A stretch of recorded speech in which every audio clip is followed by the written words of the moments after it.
رب زدني علما رب زدني علما إن الحمد لله نحمده ونستعينه ونستغفره ونعوذ بالله من شرور أنفسنا ومن سيئات أعمالنا من يهده الله فلا مضل له ومن يضلل فلا هادي له وأشهد أن لا إله إلا الله وحده لا شريك له وأشهد أن محمدًا عبده ورسوله يا أيها الذين آمنوا اتقوا الله حق تقاته ولا تموتن إلا وأنتم مسلمون يا أيها الناس اتقوا ربكم الذي خلقكم من نفس واحدة وخلق منها زوجها وبث منهما رجالا كثيرا ونساء واتقوا الله الذي تساءلون به والأرحام إن الله كان عليكم رقيبا يا أيها الذين آمنوا اتقوا الله وقولوا قولا سديدا يصلح لكم أعمالكم ويغفر لكم ذنوبكم ومن يطع الله ورسوله فقد فاز فوزا عظيما أما بعد فإن خير الحديث كتاب الله وخير الهدي هدي محمد صلى الله عليه وسلم وشر الأمور محدثاتها وكل محدثة بدعة وكل بدعة ضلالة وكل ضلالة في النار فأعوذ بالله من الشيطان الرجيم بسم الله الرحمن الرحيم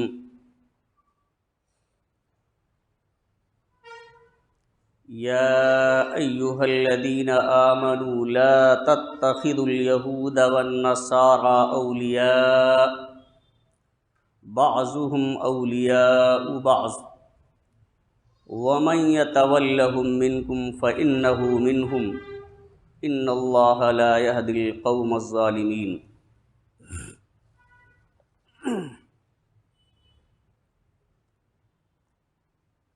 معزز سامعین کرام، حاضرین جمعہ، قوم کے نوجوان ساتھیوں،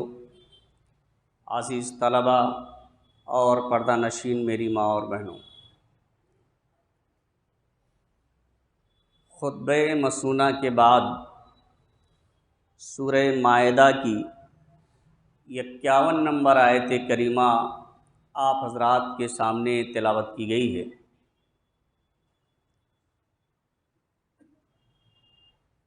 اسی آیت کریمہ کو سامنے رکھتے ہوئے آج کی جمعہ کے خطبے میں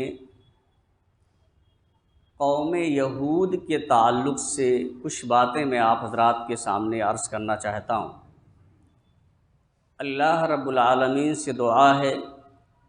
کہ الہ العالمین ہمیں کتاب و سنت کی روشنی میں صحیح بات کہنے اور کما حق ہو اس پر عمل کرنے کی توفیق عطا فرمائے، آمین۔ حاضرین گرامی، حضرت ابراہیم علیہ السلام کے بیٹے اسحاق علیہ السلام اور ان کے بیٹے یعقوب علیہ السلام کو بنی اسرائیل کہا جاتا ہے۔ اسرائیل حضرت یعقوب علیہ السلام کا لقب تھا، اور یعقوب علیہ السلام کی جتنی بھی اولاد ہیں اسی وجہ سے بنی اسرائیل کہا جاتا ہے، اسرائیل کی اولاد۔ انہی میں حضرت یعقوب علیہ السلام کی اولاد میں ایک یہودا بھی تھے، تو ان سے جو نسل چلی انہیں یہودی کہا جاتا ہے، اور یہ اہل کتاب میں سے ہیں، یعنی بنی اسرائیل میں یہود و نصارہ دونوں ہیں۔ یہود بھی اہل کتاب ہیں اور نصارہ بھی اہل کتاب ہیں۔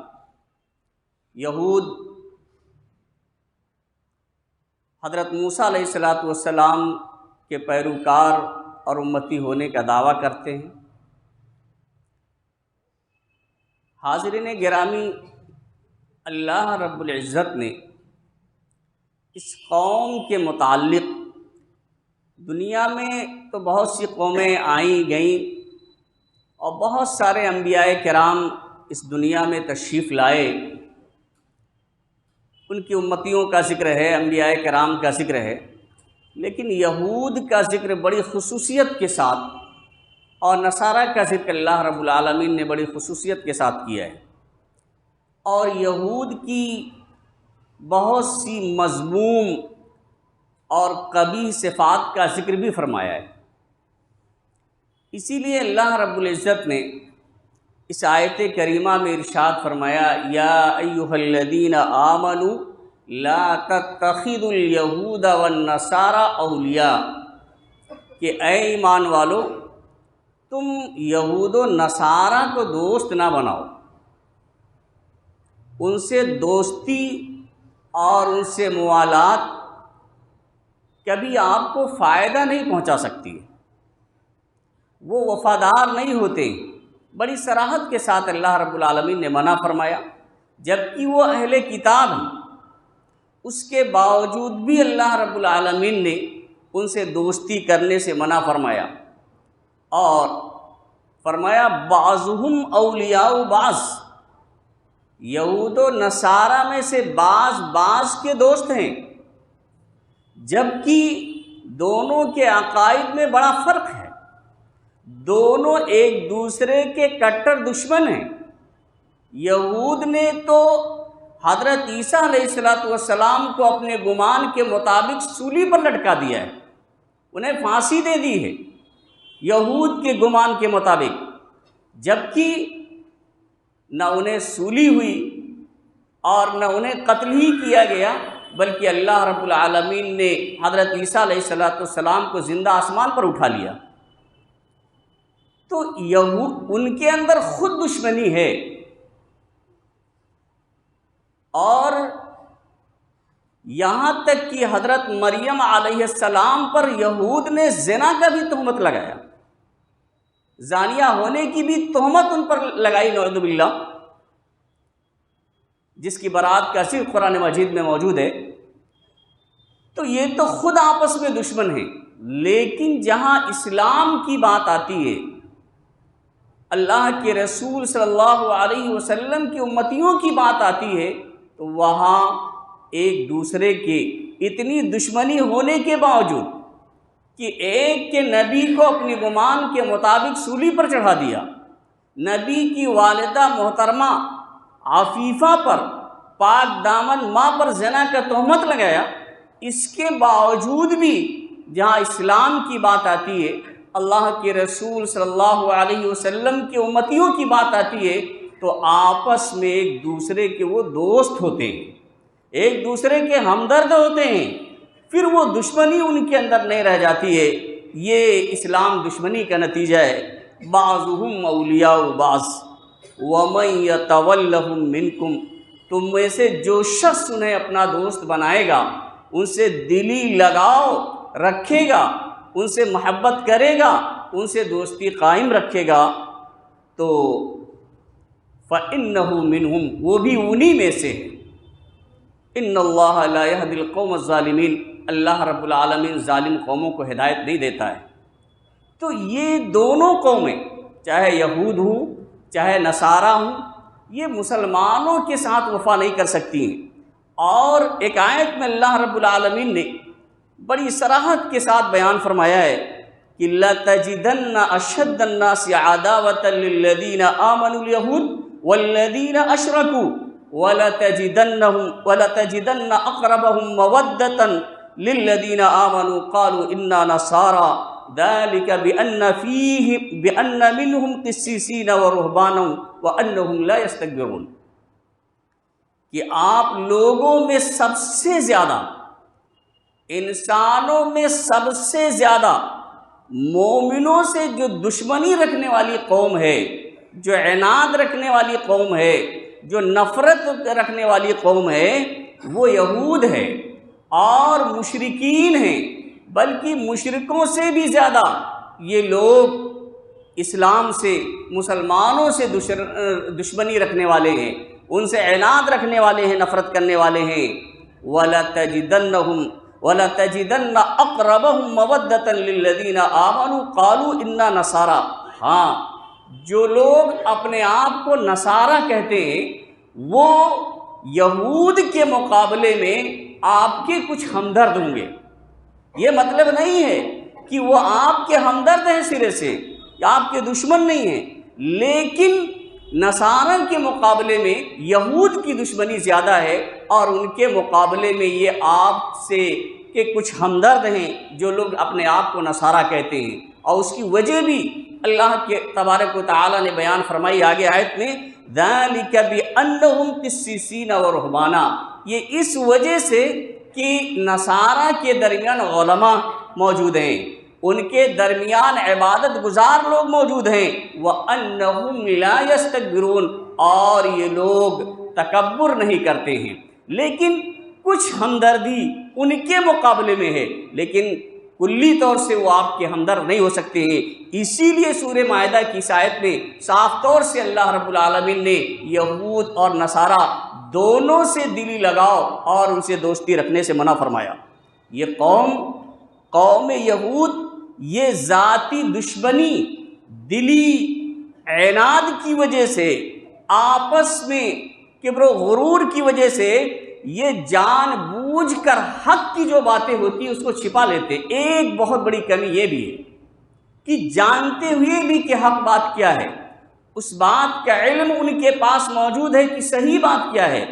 لیکن جاننے کے باوجود بھی صحیح باتوں کو چھپاتے ہیں۔ ان کی یہ ایک بری قبیح عادت ہے، یہ اس کی بری صفت ہے۔ آپ دیکھیے،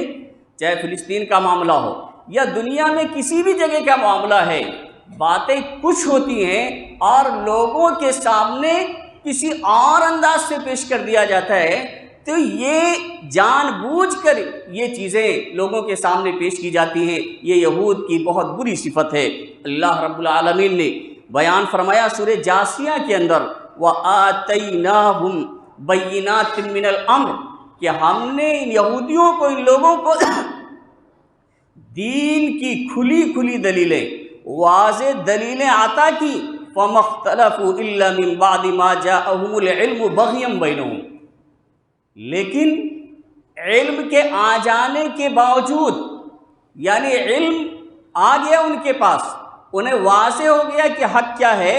لیکن آپس میں عناد اور دشمنی کی وجہ سے، بغاوت کی وجہ سے انہوں نے آپس میں اختلاف کیا۔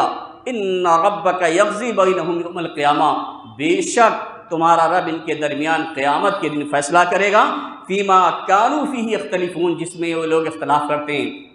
یعنی اللہ کی نظر سے یہ بات پوشیدہ نہیں ہے۔ اللہ رب العالمین تو علام الغیوب ہے، ہر چیز کا جاننے والا ہے، ہر چیز کا دیکھنے والا ہے۔ جس دشمنی یا عناد کی وجہ سے حق کی بات کو چھپاتے ہیں، تو وہ اللہ رب العالمین قیامت کے دن ان کے دلوں کے بھی حال کو جانتا ہے، اس کے مطابق اللہ رب العالمین فیصلہ فرمائے گا۔ اسی طرح سے اس قوم کی ایک عادت یہ ہے کہ وعدہ خلافی کرتی ہے۔ جس چیز کا وعدہ آپ کریں گے، جس چیز کا ان سے وعدہ لیا جاتا ہے، کوئی عہد و پیمان کیا جاتا ہے، کسی بھی معیار کا وہ ہو، تو اس میں کبھی بھی اس وعدے پہ پورا اترنے والی قوم نہیں ہے۔ اللہ رب العالمین نے اللہ کے نبی جناب محمد رسول اللہ صلی اللہ علیہ وسلم کو تسلی دیتے ہوئے فرمایا، جب اللہ کے رسول صلی اللہ علیہ وسلم نے مدینہ میں یہودیوں سے یہ عہد لیا اور ان سے معاہدہ کیا کہ آپ لوگ ہمارے ساتھ مل کر دشمنوں سے دفاع کریں گے، ہماری حفاظت کی ذمہ داری آپ کی بھی ہوگی، ہمارے ساتھ آپ رہیں گے، انہوں نے بعد میں اس عہد کو توڑتے ہوئے کہا، ہم سے تو اس طرح کا کوئی معاہدہ ہی نہیں کیا گیا تھا، کوئی وعدہ ہی نہیں کیا گیا تھا تو اللہ رب العالمین نے اپنے نبی کو تسلی دیتے ہوئے فرمایا کہ یہ کوئی نئی بات نہیں ہے اس قوم کے لیے، اَوَكُلَّمَا عَاهَدُوا عَهْدًا نَبَذَ فَرِيقٌ مِّنْهُمْ، یعنی جب کبھی بھی ان سے کوئی عہد لیا گیا ہے، کوئی پیمان لیا گیا ہے، کسی چیز پر انہوں نے دستخط کی ہے، مہر لگائی اپنی، تو یہ جان لیجئے نَبَذَ فَرِيقٌ مِّنْهُمْ، تو ان کی ایک جماعت نے اس کو انکار کر دیا ہے بعد میں، یعنی اس عہد کا پاس و لحاظ نہیں رکھا ہے، اس سے وہ مکر گئے ہیں۔ بل اکثرہم لا یؤمنون، بلکہ اکثر لوگ تو دعویٰ تو کرتے ہیں کہ ہم تورات پر ایمان رکھتے ہیں، لیکن اکثر لوگ ان میں ایسے ہیں جو تورات پہ بھی ایمان لانے والے نہیں ہیں، اپنی کتاب پر بھی وہ ایمان لانے والے نہیں ہیں، اس کے بھی وہ مومن نہیں ہیں۔ تو یہ نبی صلی اللہ علیہ وسلم کو اللہ تبارک و تعالیٰ نے تسلی دی کہ کوئی نئی بات نہیں ہے، پریشان ہونے کی ضرورت نہیں ہے، اس قوم نے تو کبھی وفا ہی نہیں کیا ہے، کبھی بھی اپنے عہد پر یہ لوگ قائم نہیں ہوئے ہیں۔ اسی طرح اس قوم کے اندر ایک برائی یہ ہے کہ یہ قوم بہت ہی سخت دل ہوتی ہے، یہاں تک کہ پتھر سے بھی زیادہ سخت ہوتی ہے، یہ اللہ رب العالمین نے فرمایا۔ ظاہر سی بات ہے، جس کا دل پتھر ہو گیا ہو، جس کا دل نرم رہ جائے، وہ ظلم و زیادتی کو ظلم و زیادتی ہی نہیں سمجھے گی، عہد کو پورا نہ کرنے کو کوئی عیب ہی نہیں سمجھے گی۔ لوگوں کے ساتھ کچھ بھی وہ قوم کر سکتی ہے جس کے دل کو اللہ رب العالمین نے پتھر بنا دیا ہو یا اس سے بھی زیادہ سخت بنا دیا ہو۔ اللہ رب العالمین فرماتے ہیں ثم قست قلوبکم من بعد ذلک فہی کالحجارہ، پھر تمہارے دل سخت ہو گئے، اس کے بعد فہی کالحجارہ، گویا کہ وہ پتھر ہیں، او اشد قسوہ، یا اس سے بھی زیادہ سخت ہیں۔ اور اسی آیت کے اندر سورہ بقرہ کی یہ 74 نمبر آیت کریمہ ہے، اللہ رب العالمین نے پتھر جبکہ اتنا سخت ہوتا ہے، اس کے بارے میں اللہ رب العالمین فرماتے ہیں کہ پتھر بھی ایسا ہوتا ہے کہ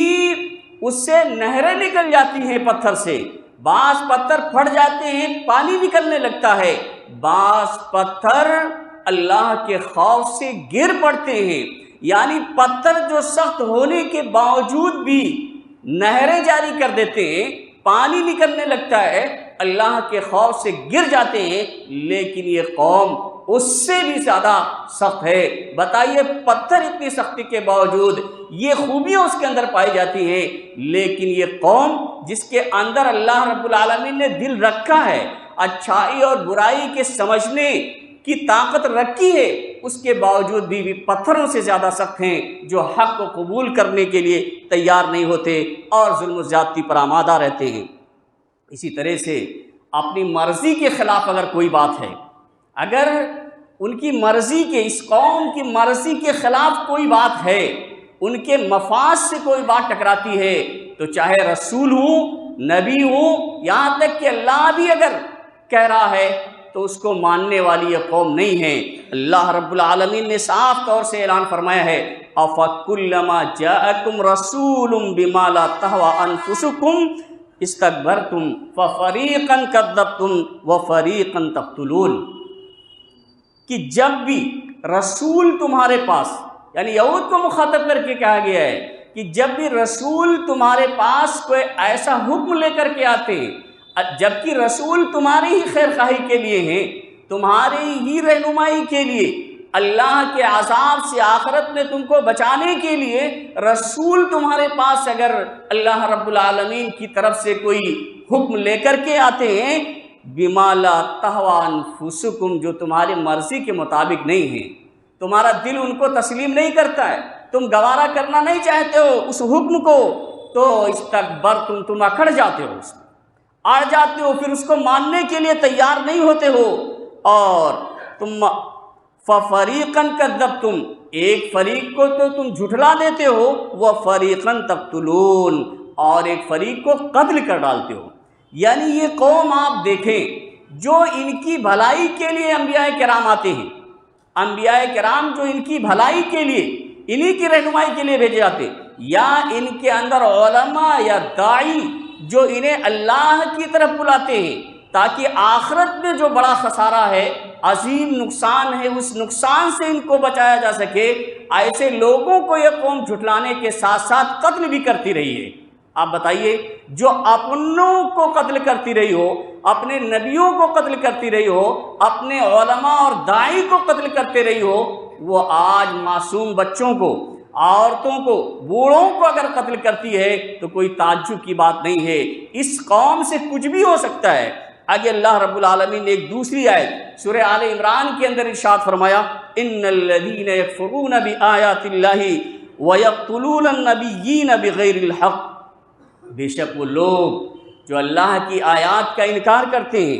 نبیوں کو ناحق قتل کرتے ہیں، وَيَقْتُلُونَ الَّذِينَ يَأْمُرُونَ بِالْقِسْطِ مِنَ النَّاسِ، اور ایسے لوگوں کو قتل کر دیتے ہیں جو لوگوں کے درمیان انصاف کا حکم دیتے ہیں، بھلائی کا حکم دیتے ہیں، انصاف کرنے کا حکم دیتے ہیں، ایسے لوگوں کو قتل کرتے ہیں، فَبَشِّرْهُمْ بِعَذَابٍ أَلِيمٍ،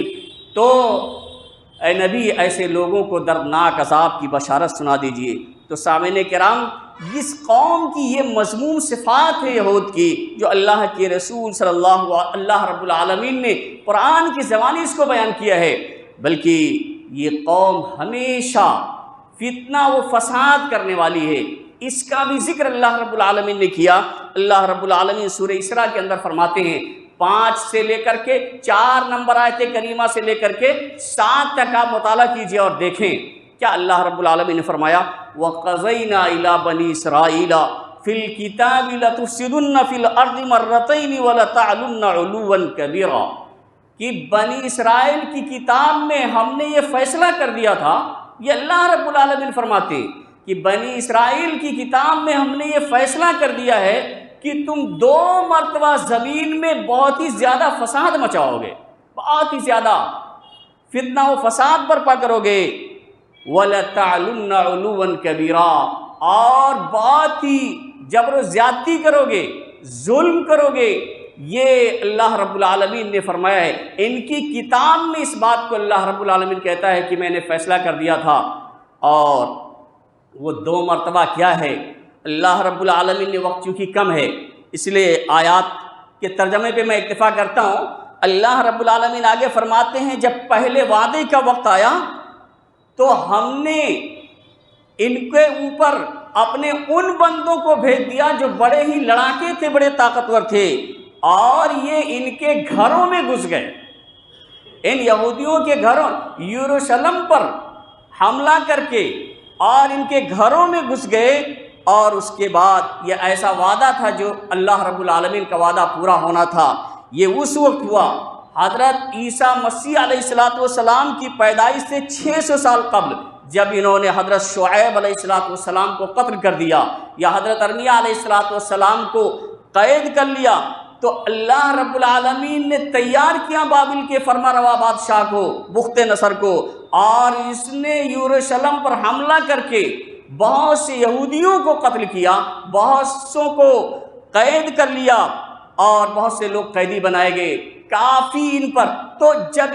کیوں کیا؟ جب انہوں نے اپنے نبی کو قتل کر دیا، اپنے نبی کو قید کر لیا، اور قید کر کے یا قتل کر کے جب زمین میں انہوں نے فساد مچایا، تو اللہ رب العالمین نے ایسے بادشاہ کو بھیجا جس نے ان کو تہس نہس کر دیا، ان کو قیدی بنایا اور ان کو قتل کیا۔ اور آگے اللہ رب العالمین نے، یا یہ کہا جاتا ہے کہ اللہ تعالیٰ نے جالوت کو ان پر مسلط کر دیا، اور جالوت نے ان پر خوب ظلم و زیادتی کی، تو اللہ رب العالمین نے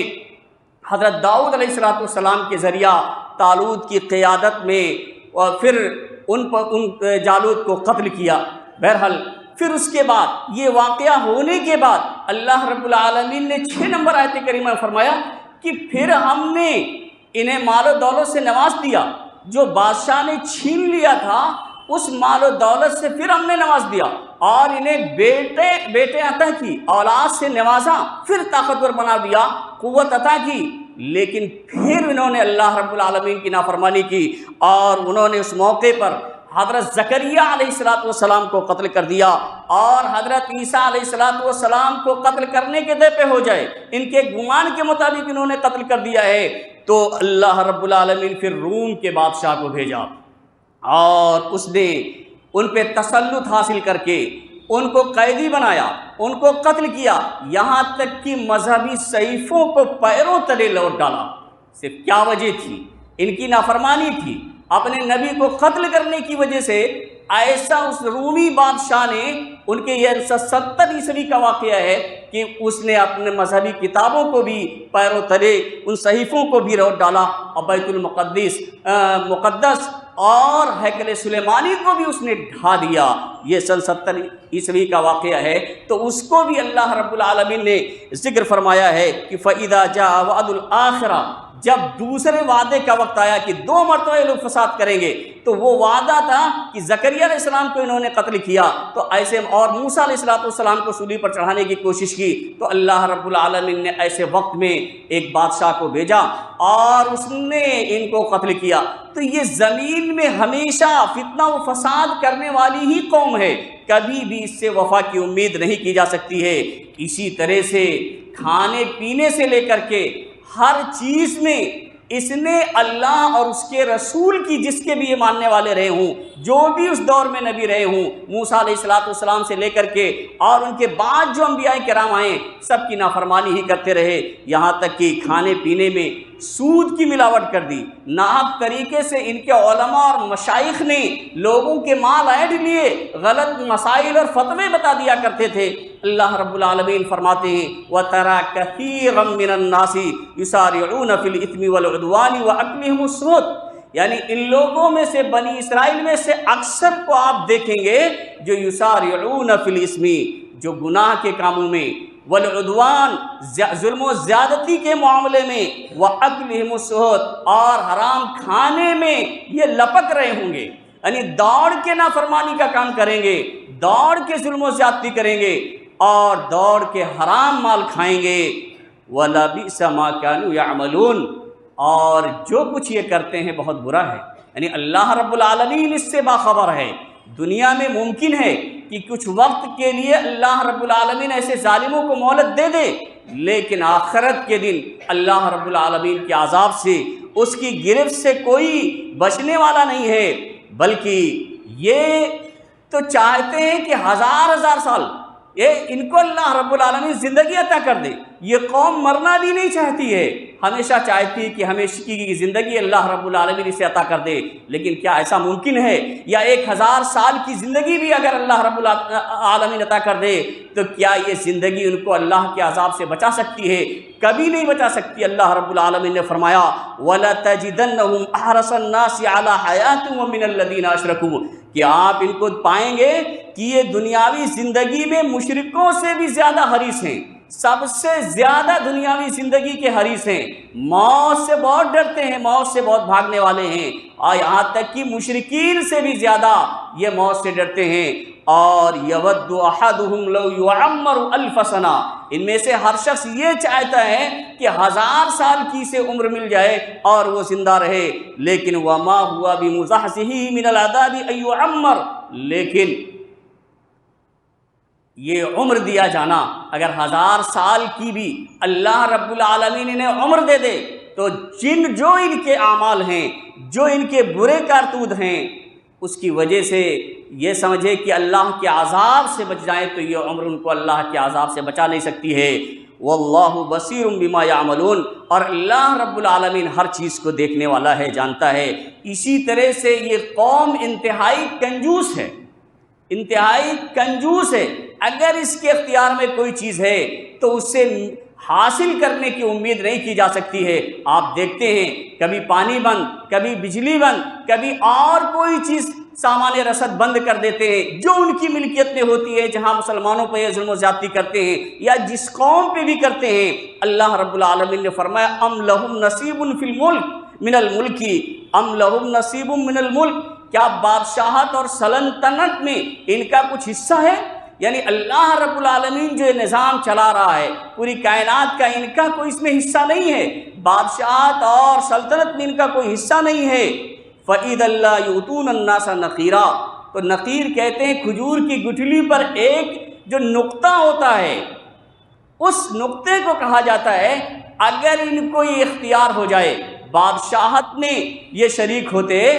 تو لوگوں کو کھجور کی گٹھلی پر جو نقطہ ہوتا ہے اتنی مقدار میں بھی کوئی چیز نہیں دینے والے ہوتے، خاص طور سے مسلمانوں کو تو کچھ بھی دینے کے لیے تیار نہ ہوتے۔ تو یہ قوم انتہائی جو ہے کنجوس ہے۔ اسی طرح سے اور بھی ان کی بہت سی مضمون صفات کا ذکر کیا گیا ہے۔ انشاءاللہ آئندہ جمعہ کے خطبے میں کچھ باتیں میں آپ حضرات کے سامنے ذکر کروں گا کہ ان کا معاملہ خود ان کے نبی حضرت موسیٰ علیہ السلام کے ساتھ کیا رہا اور کیسے کیسے اللہ رب العالمین نے اس قوم پر عذاب نازل کیا ہے۔ اللہ رب العالمین سے دعا ہے کہ الہ العالمین ہمیں ان قوموں کو قرآن و حدیث کی روشنی میں سمجھنے کی توفیق عطا فرمائے اور اسی کے مطابق ان کے ساتھ برتاؤ کرنے، اسی کے مطابق ان کے ساتھ اپنے معاملات رکھنے کی توفیق عطا فرمائے۔ الہ العالمین ہم میں جو پریشان حال ہیں ان کی پریشانیوں کو تو دور فرما دے، جو لوگ بیمار ہیں انہیں شفائے کامل و عاجل عطا فرما، جو لوگ مقروض ہیں انہیں قرض کی ادائیگی کی توفیق عطا فرما۔ بارک اللہ لنا ولکم فی القرآن العظیم ونفعنا وإیاکم بالآیات والذکر الحکیم، انہ تعالی جواد کریم ملک